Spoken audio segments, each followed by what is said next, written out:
Yes, we are. Sports Take. JAKIB Sports YouTube Network. Let's hit the like button. Good friends, Tone DeShields in for D-Gun. I am Rob Ellis hanging out with you on this Friday. All right. So the Niners are 8-3. They started the season off, Tone, winning 5 straight. Then they lost 3 straight. Now they've won 3 straight. So it's been really, really strong, weird sort of stretch. Really, really strong again coming out of the bye. So I want to run through some of the wins and losses and take away from this. They beat the Steelers. Really, that game was just destruction. They beat them 30-7 in Pittsburgh to start the season. I'm not going to run through every game, but they also beat Dallas, which was the last game of those first 5 that they won, 42-10 at San Francisco. They absolutely annihilated the Cowboys. Then they came out of the Cowboys game and lost at Cleveland with PJ Walker 19-17. A lot of turnovers in that game. Purdy did not play well, had 125 passing yards, and McCaffrey only rushed for 43. The Cleveland's defense did an excellent job. Then they went to Minnesota and lost that game as well, 22-17. Again, Minnesota did a good job on McCaffrey. I think that was a Monday night. Pretty sure it was. Yeah, it was. Yeah, 45 rushing yards in that one. And then Cincinnati, when they still had Joe Burrow, went to San Francisco and beat them 31-17. Purdy had a lot of yards, but some of it was in catch-up mode. And he turned the ball over a couple times in that game as well. So yeah. So they did lose 3 in a row. As much as they seem to be this indestructible team, the bye week did them good. Purdy during that stretch too suffered a head injury. He was still playing. There's some question of whether he should have been. Whatever. Bye week, they come out and they go down to Jacksonville and just lay it on Jacksonville. 4-3. Yeah, beat them up bad. Then they won at home against Tampa, 27-14. At Seattle, Thanksgiving night, 31-13. So there's some good wins mixed in there, no doubt. I mean, Dallas, obviously, the Jags is a good win. Seattle's, I think, an average team, but whatever, they beat them. I think Seattle was slightly above average, but I believe they have limitations at the quarterback position. Hence why I think they were never really a threat in the first place. Right. So just give me your sense here, of what we just kind of ran through with what they are. Based off everything that you've mentioned with the win losses and so on and so forth, I don't think they've been threatened at the quarterback position. We all know what Dak Prescott. We all know the season Dak Prescott is having, especially since that loss to the Niners. We know Trevor Lawrence is trending up, but still, there's still quirks in his game that he needs to take care of. They haven't been challenged from the quarterback position throughout this entire stretch, in my humble opinion. And when they have, they've lost. Joe Burrow, he gave them the business. You know what I mean? So he put it on him. Yeah. Yeah, exactly. So, look, this Niners team, they either are going to blow you out or they're going to lose. If you just go through this entire stretch, either they blow you out by 2 possessions or more, or they lose. So that should give you an idea of how this game could potentially go. The Niners have not been forced to play a game of fourth quarter football. They haven't all season. They haven't been forced to play all 4 quarters. You play the Philadelphia Eagles, you're going to have to play all 4 quarters.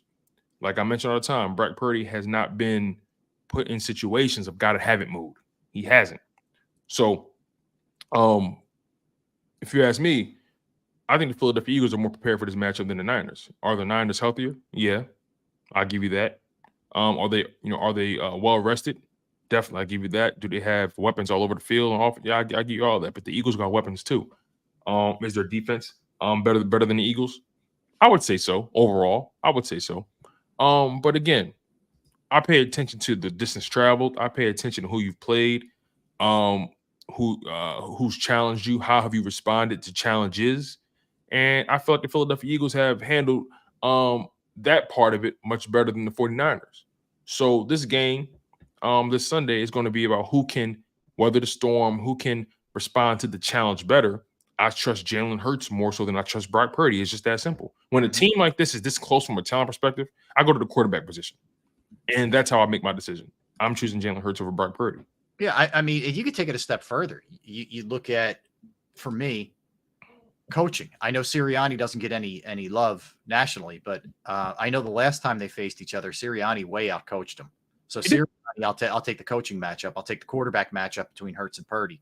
Offensive line, and this doesn't mean that San Francisco's offensive and defensive line aren't good, but I'll take the Eagles' offensive line collectively over San Francisco's. And defensive line, look, I think you can make a case either way, especially if Fletcher Cox doesn't play. Okay, I'll be the first one to tell you that. That Definitely. I mean, this doesn't get talked about enough, but they added Chase Young.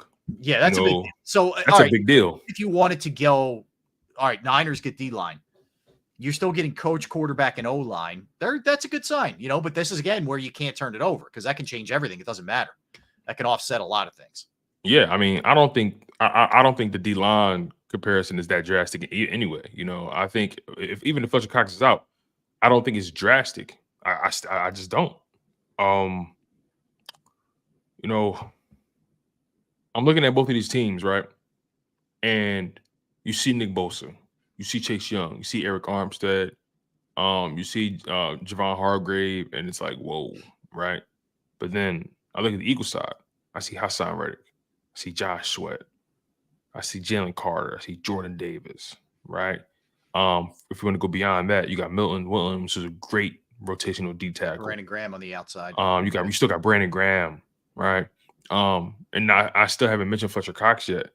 Fletcher Cox is a game changer for sure, but I still think this Philadelphia Eagles D-line can still wreak havoc with those guys. I think the other thing is too, and this is where it's a little bit hard to go back to. I think it's hard to go compare last year's game in a couple different ways. Obviously, Purdy out of there so quick, but Jalen Carter didn't play, wasn't an Eagle last year. Javon Hargrave was. Javon Hargrave was. And that makes a big difference. We just don't know how that's going to look either way. I mean, you can look at it both ways. Does Hargrave have an advantage knowing some inside secrets with the Eagles offensive line? Yeah, I guess so. But the same could be said for the other way around. They know what his weaknesses are, and they could try to exploit that. But Jordan Davis is a different player than he was last year, for sure, for this team. So that's big. He wasn't as effective as he is this year. They've lost Hufanga, which is a big loss. That's a big loss. Yeah, the Eagles don't have CJ GJ, who they had last year. So there's a fair amount of differences on both sides of the ball here that make it a little bit more of a challenge to handicap. And let's face it. I mean, if you lose your quarterback 6 plays into your first series, the whole tone of the game changes in a lot of different ways. But nonetheless, I mean, you have a pretty good idea what you're game planning for and what it is. So let me just give you a couple things here. McCaffrey, 939 rushing yards, about 5 yards per carry, 11 touchdowns. He's fumbled twice, 389 receiving, 5 touchdowns. So he's got 16 touchdowns through their 11 games. Which, he scores virtually every single week. He is a guy who finds the end zone. Ayuk, underrated, my estimation, 45 catches, 881 yards, 5 touchdowns. Wait, 45 catches, 800 something yards? Yeah. What is he averaging a catch? Like 18 yards, 20 yards? Hold on. I'll tell you exactly. So he is averaging 19.6. Yeah, see? Like that's insane. So that's the big play guy you got to watch. That's the guy to get you over the top. You got to watch because they're going to test you. They're going to lull you to sleep with Christian McCaffrey, and then all of a sudden they're going to hit you with the hammer over the top. You got to watch that. Yeah, I mean, you think about it again, just comparison, and Debo's played 1 less game than Ayuk. But Debo has 34 catches for 474 yards. So he's got 11 less catches and 400 less yards. That's averaging 13.9. He's only got 1 touchdown, too. Like, there really isn't much. How many rushing yards does he have? Debo has Debo rushing yards. He's rushed the ball 26 times for 138 yards and 1 touchdown. He's not been no. You got to watch. Remember he complained about it. Do you remember this? He complained about running the ball, and they cut it back. In the contract talks, right? In the contract talks, he's only averaging 15 yards per game on the ground. He's not really that guy anymore. Like, he'll get a jet sweep here and there. They used to actually just physically hand the ball off or pitch, in a sweep. They don't do that really much anymore because I don't think he really likes the beating you take at running back. Well, listen, man. That's what made you who you were. You took that part of your game away. Now you're not as much of a threat anymore. So that's why I think Ayuk has, come alive the way he does, the way he has. Look, man, Debo's a threat. You got to pay attention to him. He hasn't been a game changer all year. I'm sorry. He just hasn't. Little update here. Guess who's practicing today? Who? Dallas Goedert. Get the hell out of here. Dallas Goedert's practicing he's stretching and they're getting ready to go to practice right now. Fletcher Cox and Zach Cunningham are not practicing. Fletcher Cox is getting work on a side field, but he is not practicing with the team, but Goedert is, for what it's worth. So wait, Fletcher's getting work on the side field. No Zach Cunningham. Fletcher's getting work on the side, and Goddard's out there as of right now as they get ready to get into drills. Goddard playing could be a nice little boost, baby. Nice little boost. I understand Fletcher's not practicing with the team, but he's getting side work done. No, it makes sense. I mean, if you're dealing with, I think he's, and also he's their oldest. I think they're trying to just tread lightly with him throughout the week, and then he'll be a game time decision. Don't you think that? I don't know. Maybe you could be right. Okay. I think this is one where you keep it under your hat and then reveal on Sunday. Because I understand. Again, if you don't practice, typically you don't play. But Fletch, it's not like he's a young guy, right? If he was a young guy, that'd be like, okay, he's not playing. He's an older guy. They want to make sure he doesn't overdo it. They want to monitor him every step of the way. Yeah. Maybe he gets in. Who knows? Maybe. But the fact that Goddard is practicing, that's scary hours. Yeah. Yeah. That adds a whole other caveat to the game. Deshaun's out there giving some love to his former teammates, Kelsey and Lane and some of the guys. He tells you how long those guys have been around that they played. That's insane, man. It is crazy. It's crazy. Anyway, question: were Deshaun and DJ in the same draft class? Wait, Deshaun and DJ. I'm sorry, I meant DJ and Kelsey. Sorry. No. DJ was a rookie in 08, I think. Yeah. Kelsey's younger. They weren't the same draft class. Okay. I want to say Kelsey was 10 or 9. 10 or 9. Hold on. Let me check that. Yep, 11. He was drafted in 11. Kelsey was 11. Okay. Yeah. Kelsey is what is it? He's 36. Wow, he's 36. Kelsey's DJ's 37 because DJ played one less year in college too. Right. Kelsey needed all 4 years. Deshaun's it's actually his birthday today. Deshaun's 37 today. Wow. That's dope. Yeah. That's dope. He was a second round pick 49 overall in the 2008 draft out of Cal. Man. That was Deshaun. Great second round pick, by the way. Great second round pick. The Eagles were killing the second round back then. They got Shady in the second round, DJ in the second round back then. Mm-hmm. Man. Mm-hmm. Yeah, they done well in the second round. You think about it. Even Landon Dickerson was a second rounder. I'm just trying to think of guys on this on the Cam Jurgens. Was he second rounder? Cam Jurgens was was he a third rounder? He was second round. So he started. You get a lot of guys starting who were, which should be second round picks. Yeah, Jurgens was the second rounder. It was Jordan Davis, then Jurgens, then Dean. Yeah, right. That's how that went. Right. That's how that went. Okay. And real quick, Macklin was 09, and I think McCoy. He was a first rounder. Yeah, he was the first rounder. I loved Jeremy Macklin. I did too. I was a big fan of his. McCoy, very good Eagle. Not great, but very that good. was a hell of a first 2 rounds for them. They got Macklin in the first and LaShawn McCoy in the second. Yeah. In 09. Yeah. That's crazy. Yeah, it's a killer draft. I agree with you. Mm-hmm. All right. So a couple other things to watch for. We've talked about this, but Bosa 8 sacks, Hargrave 6 sacks.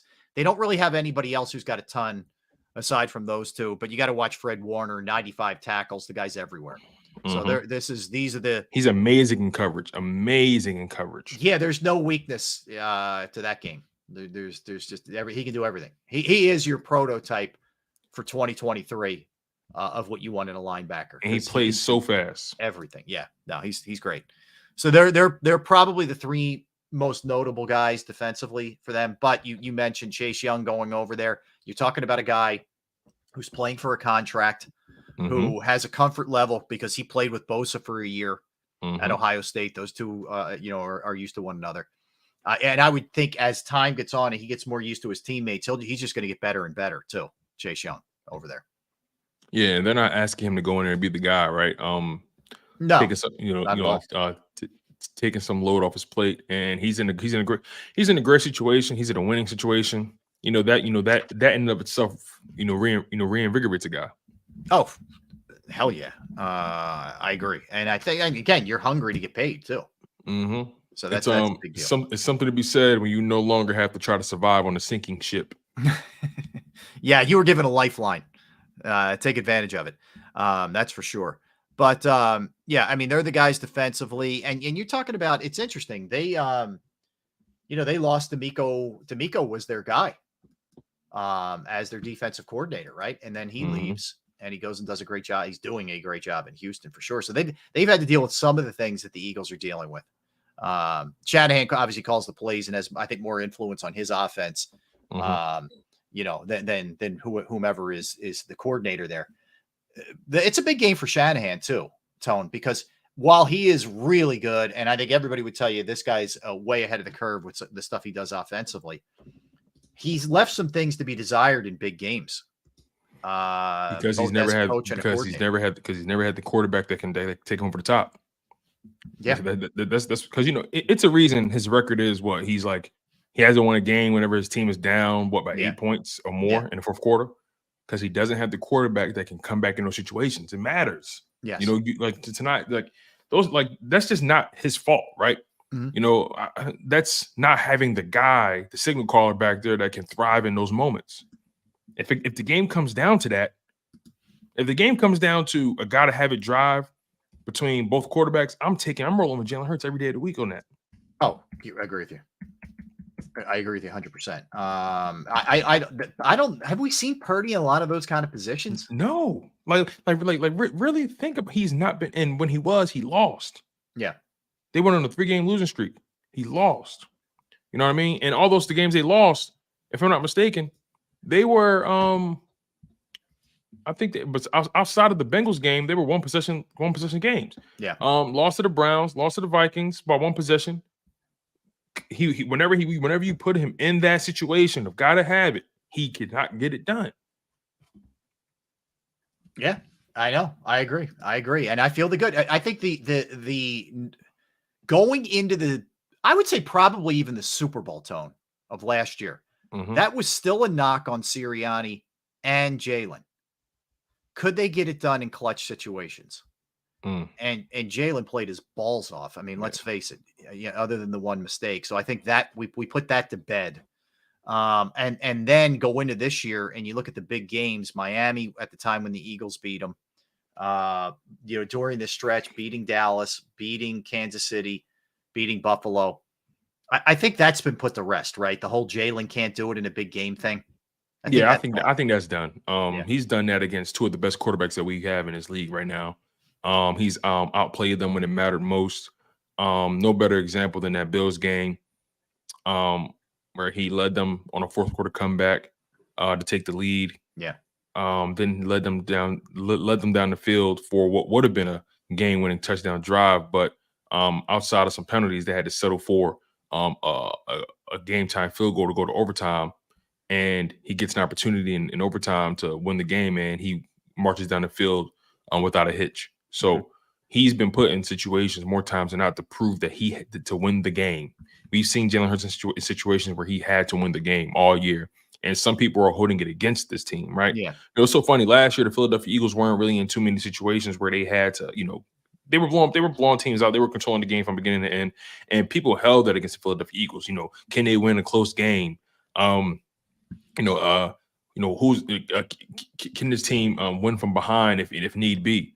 And they weren't really put in too many of those situations last year, right? Now they've been put in those situations this year, and it's being held against them. So it's like you can't win, right? The Eagles can't win. Either they gotta blow people, either blow people out or come back win.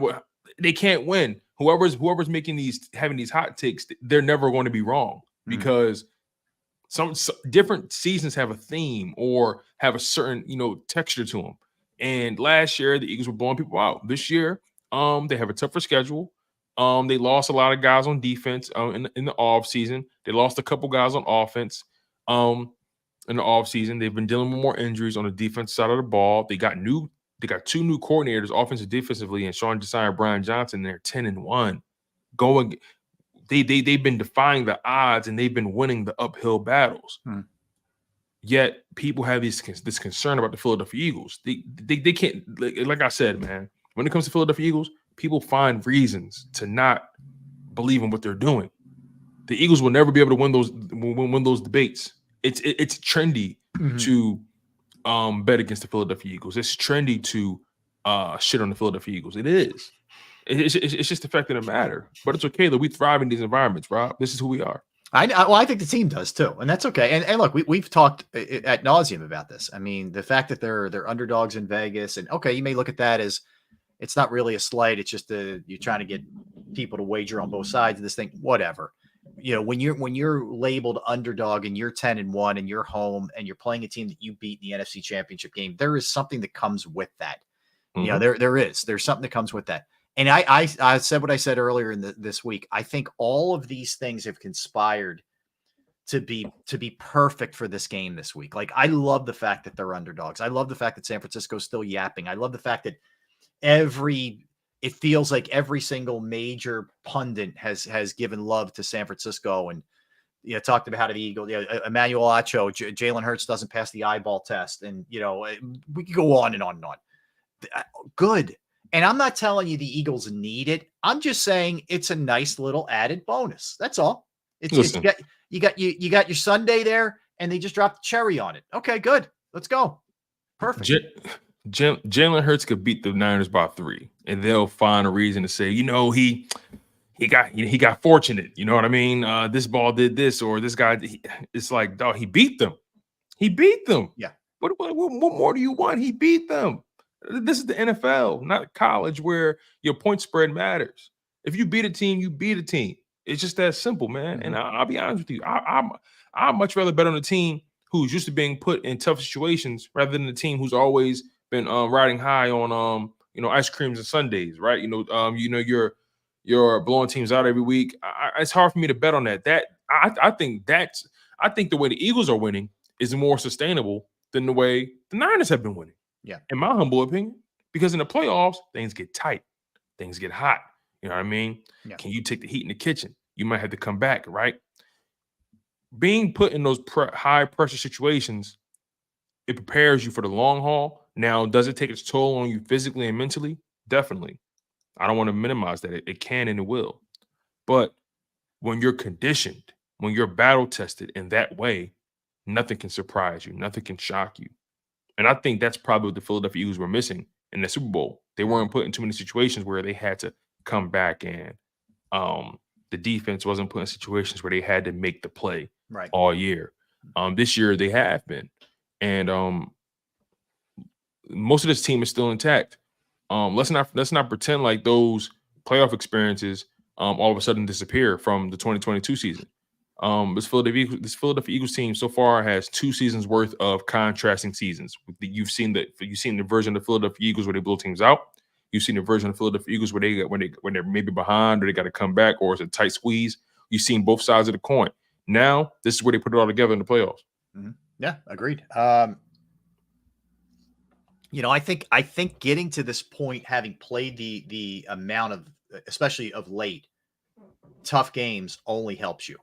I'm telling you, it makes you more hardened. It makes you more kind of steeled and ready to go. And I think that you start to ignore all the stuff. They have more rest, or look what they're doing, or look at their numbers in this department. I think all that stuff, man, it just adds calluses to you, and that's good. You're ready. And I think this team is just mentally and physically as tough as it gets. And they're going to be, I think they're even going to be better prepared this year for the postseason than they were last year. I agree, but I also think they need that bye the most. They need to get some rest. Oh, I agree. No, listen, man, they need to get some rest because it would be perfect. You went about 9 weeks before you got your bye, first time around, and you'll go about the same, close to it, give or take, and then you get your rest again. And I thought that the off week did them really good, and I think it'll do the same. Can you imagine if the bye was after Niners week? Jeez. That would have been unfair. Oh, man. Leading up to the hype of the Cowboys week. Oh, my God. Yeah. That would have been terrible. Would have been wild. All right, we'll come back. We'll hit that Cowboys game. They won 41-35 last night. We'll get into that game. They've won 14 straight at home. Some of the things that happened in that game, full-blown NFL segment. Give you an update on what's happening with Joel Embiid as the Sixers play the Celtics. Flyers lost in overtime last night. There's a big name that could potentially be on the market in Major League Baseball, and the Phillies are rumored to at least be in on him. So we'll talk about all those kind of things. Not to mention, we'll go through all the games from Week 13 also. He's Tone DeShields. I'm Rob Ellis. We are Sports Take, JAKIB Sports YouTube Network. All right, I want to tell you about it, my friends at Pro Action Restoration. They're actually coming over here right after the show to begin some work on my basement bathroom where I had a flood. I reached out to them. They diagnosed the problem. They fixed it. And now they are doing the contract work, whether it's carpet work, whether it's painting, whether it's drywall. They are going to be working on all the issues that I had because of the flood. And they will be here shortly. They're on call 24 hours, 7 days a week. They are licensed, bonded, fully insured, and they've been serving the tri-state area for more than 2 decades. Pro Action Restoration will work in conjunction with your insurance company. So again, water, fire, smoke damage, mold remediation, you name it, they can handle it. Give them a call, 610-623-3760, 610-623-3760, or online at proactionrestoration.com. That's proactionrestoration.com.